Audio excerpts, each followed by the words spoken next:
गरीब के घर आया नया पंखा और फ्रिज। आह आह, क्या हुआ रेखा? गर्मी के मारे मेरे हाथ पैरों पर ये दाने निकल आए हैं। भाभी, थोड़ा सा बर्फ ला दीजिए। थोड़ा बर्फ लगाऊंगी तो आराम मिल जाएगा। रेखा, गर्मी को देखते हुए उस बर्फ वाले ने अब 100 रुपए की बर्फ कर दी है। और तुम तो जानती हो कि तुम्हारे भैया पूरे दिन में ही मुश्किल से 60-70 रुपए कमा पाते हैं।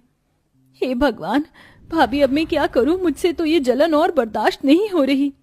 अगर इस गर्मी में हमारे घर में भी एक फ्रिज होता तो हमें ऐसे एक बर्फ के टुकड़े के लिए तरसना नहीं पड़ता।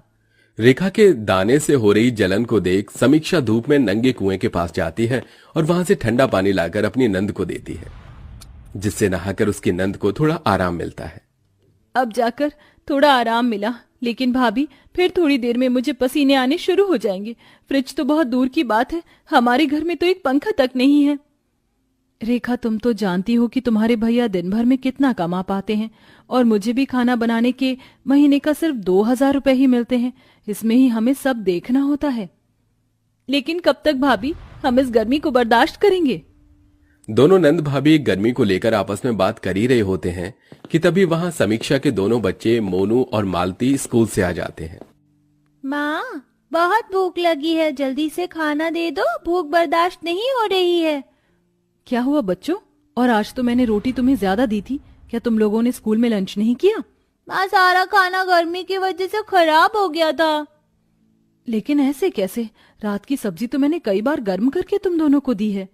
भाभी, वो ठंड की बात थी, अब गर्मी है।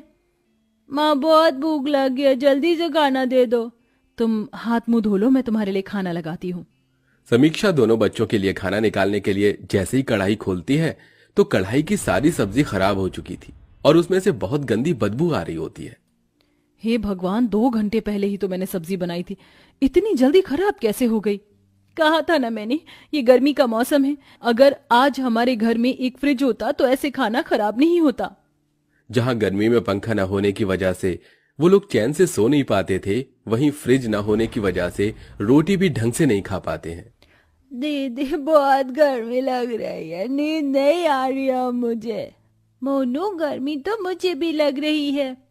क्या हुआ तुम दोनों को? वैसे ही गर्मी की वजह से मुझे नींद नहीं आ रही है, ऊपर से तुम दोनों हो की। वो क्या करे, गर्मी की वजह से हमें भी नींद नहीं आ रही है, ऊपर से गुमोरी और मच्छर। बाबा, आप पंखा कब लेकर आओगे? हम इस गर्मी में पंखे के बिना और नहीं रह जाता। देखो ना, हमारे हाथों पर कैसे गुमोरी हो गई है। मोनू बेटा, जब बाबा के पास पैसे आ जाएंगे तो वो जरूर पंखा लेकर आएंगे। अपने दोनों बच्चों को गर्मी से इस कदर परेशान होता देख समीक्षा रात भर अपने दोनों बच्चों को पंखा करती रहती है। गर्मी की वजह से पूरे परिवार को हर दिन बहुत मुश्किलों से गुजरना पड़ रहा था। धीरे धीरे बढ़ती गर्मी की वजह से सब लोगों की हालत अब काफी ज्यादा खराब होने लगी थी। सबके शरीर पर घमौरियां, रैशेज, दाने ये आना तो अब आम बात हो गई थी। अरे ये क्या समीक्षा, तुम्हारे हाथों और गले पर ये लाल लाल निशान कैसे? मालकिन, ये तो गर्मी की वजह से हो गया है। ओह अच्छा, सुनो, फ्रिज से बच्चों के लिए आइसक्रीम ले आना, दोनों स्कूल से आ गए हैं। समीक्षा किचन में जाती है और शेफाली के दोनों बच्चों के लिए कटोरी में आइसक्रीम निकाल कर ले आती है। मम्मी, ये आइसक्रीम तो बहुत टेस्टी और ठंडी ठंडी है। मम्मी, थोड़ा एसी बढ़ा दो ना, बहुत गर्मी लग रही है। शेफाली के दोनों बच्चों को एसी में ठंडी ठंडी हवा में आइसक्रीम खाता देख समीक्षा को अपने दोनों बच्चों की याद आ जाती है कि कैसे उसके दोनों बच्चे रात भर गर्मी से परेशान रहकर चैन की नींद भी नहीं सो पाते। बढ़ती गर्मी की वजह से समीक्षा के दोनों बच्चों के शरीर पर बहुत ज्यादा गर्मी के दाने निकल आते हैं। साथ ही साथ बार बार आ रहे पसीने की वजह से दोनों बच्चों को पूरे शरीर में काफी ज्यादा जलन होती है। माँ, बहुत जलन हो रही है, कुछ करो ना माँ। इस जलन के मारे लेटा भी नहीं जा रहा है। माँ, शरीर पर थोड़ा ठंडा पानी डाल दो, जलन से थोड़ी बहुत तो राहत मिलेगी। बेटा, मैं कहाँ से लाऊं ठंडा पानी तुम दोनों के लिए? मटके का पानी भी बिल्कुल गर्म हो गया है। अब मैं अपने दोनों बच्चों की ऐसी हालत और नहीं देख सकता। अब चाहे मुझे कितनी ही मेहनत क्यों नहीं करनी पड़े, मैं जल्द से जल्द इनके लिए फ्रिज लाकर ही रहूंगा। अपने दोनों बच्चों की ऐसी हालत देख अनुज दुकानों में जाकर फ्रिज के दाम पता करता है। भाई साहब, ये वाला फ्रिज कितने का है? अरे ये पूरे 35,000 रुपए का है। क्या 35,000 का? ये तो बहुत ज्यादा महंगा है। अगर आपको ये महंगा लग रहा है तो आप ये ले लीजिए, ये पूरे 5,000 रुपए का है। सेकंड हैंड है लेकिन काम चलाऊ है। भाई साहब, मुझे आप बस कुछ दिनों की मोहलत दीजिए। मैं जल्द से जल्द 5,000 रुपए इकट्ठा करके ये फ्रिज यहां से खरीद ले जाऊंगा। जहां अनुज पहले मजदूरी का काम करता था, वहीं अब 5,000 इकट्ठा करने के लिए चिलचिलाती धूप में अनुज पत्थर तोड़ने का काम करता है। आह आह आह मेरे पैर।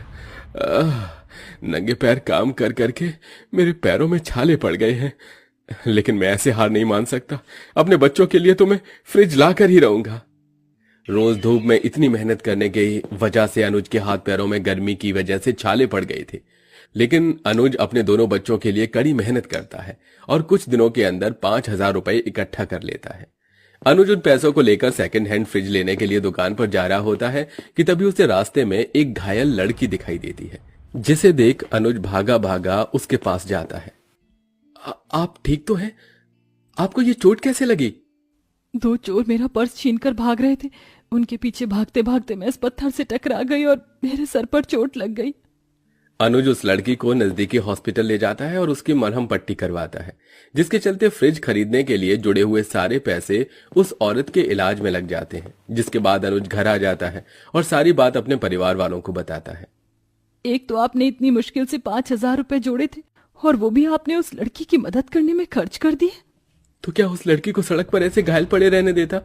हम लोग गर्मी तो बर्दाश्त कर सकते हैं, लेकिन अगर उस लड़के को कुछ हो जाता तो?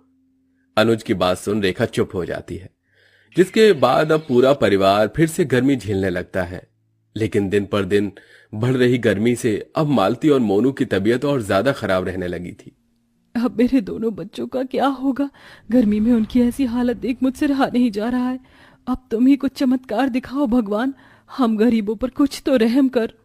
समीक्षा ये कहते हुए किचन में खाना बनाते बनाते रोने लगती है कि तभी वहां शेफाली आ जाती है और उसकी सारी बातें सुनती है और उसे थोड़ी देर बाद उसे हॉल में बुलाती है। जी मालकिन, आपने बुलाया? तुम्हें कुछ देना था, ये लो।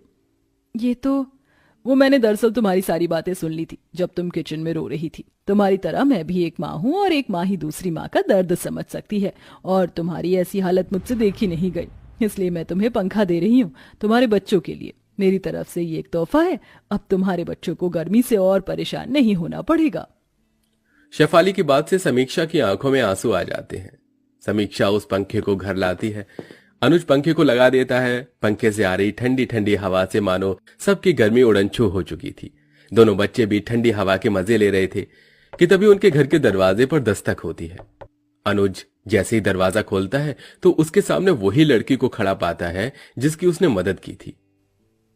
आप यहाँ? जी, वो मैंने अस्पताल के आसपास लोगों से पूछकर बड़ी मुश्किल से आपके घर का पता ढूंढा है। उस दिन आप मुझसे बिना मिले ही चले गए थे और मैं आपका ठीक से शुक्रिया अदा भी नहीं कर पाई। मुझे पता चला जो पैसे आपने मेरे लिए खर्च किए वो पैसे से आप अपने परिवार के लिए फ्रिज लाने वाले थे। मुझे सुनकर बहुत बुरा लगा, इसलिए मैं आपको एक फ्रिज देना चाहती हूँ। मैंने तो बस आपकी मरहम पट्टी करवाई थी और आप उसके बदले मुझे फ्रिज दे रही हैं। मैं आपका एहसान कैसे चुकाऊंगा? इसमें एहसान वाली कोई बात नहीं है। आप धीरे धीरे करके इस फ्रिज के पैसों को किश्तों के तौर पर चुका देना। थोड़ी ही देर में दो आदमी एक बड़ा सा फ्रिज लेकर अनुज के घर पहुंचते हैं, जिसे देख उसके दोनों बच्चे बहुत खुश होते हैं। आज तो हमारे घर में पंखा फ्रिज दोनों आ गए। अब तो हम इस पंखे की हवा में आराम से सोएंगे और साथ ही साथ हमारे नए फ्रिज में हम रोज आइसक्रीम जमा कर खाएंगे। दोनों बच्चे को इतना खुश देखकर बाकी सब घर वालों के चेहरे पर भी खुशी आ जाती है, जिसके बाद अब उन लोगों को ना ही तो गर्मी में ठंडा पानी के लिए तरसना पड़ता है और ना ही पसीने से लथपथ होकर सोना पड़ता है। अनुज और समीक्षा धीरे धीरे पैसे जोड़कर उस फ्रिज की किश्त को भी चुका देते हैं और अब सब गर्मी के मौसम में आराम से खुशी खुशी रहते हैं।